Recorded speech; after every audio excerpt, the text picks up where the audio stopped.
The Whispers in the Jar.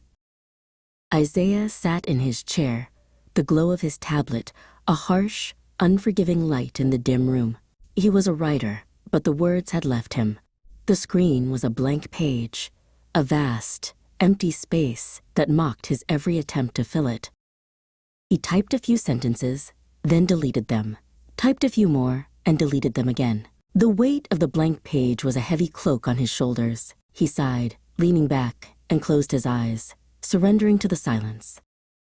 He remembered a time when stories flowed effortlessly, when his mind was a rushing river of ideas. He thought of his childhood, of the old stories his grandmother used to tell him under the starlit sky. One story, in particular, came to mind. It was about a little boy who collected the whispers of the wind in a glass jar. The boy would open the jar and release the whispers, and they would tell him stories of faraway lands. Isaiah opened his eyes and looked at his tablet. The blank screen seemed different now. It wasn't empty. It was waiting. It was a jar waiting to be filled with whispers. He began to type, not with frustration, but with a quiet, steady rhythm. The words were no longer forced. They were flowing from a place of memory and love. He was writing the story of the boy and the wind whispers. As he wrote, the room around him seemed to fade away.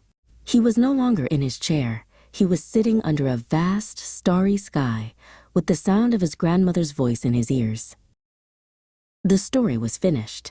He read it one last time, a smile on his face. He had found his way back. The words were there all along, waiting for him to remember the whispers.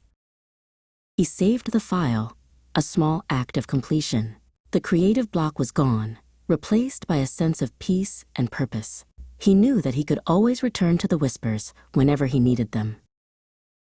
And so, in the quiet of the night, a new story was born, not from a blank screen, but from the memory of a boy who collected whispers in a jar.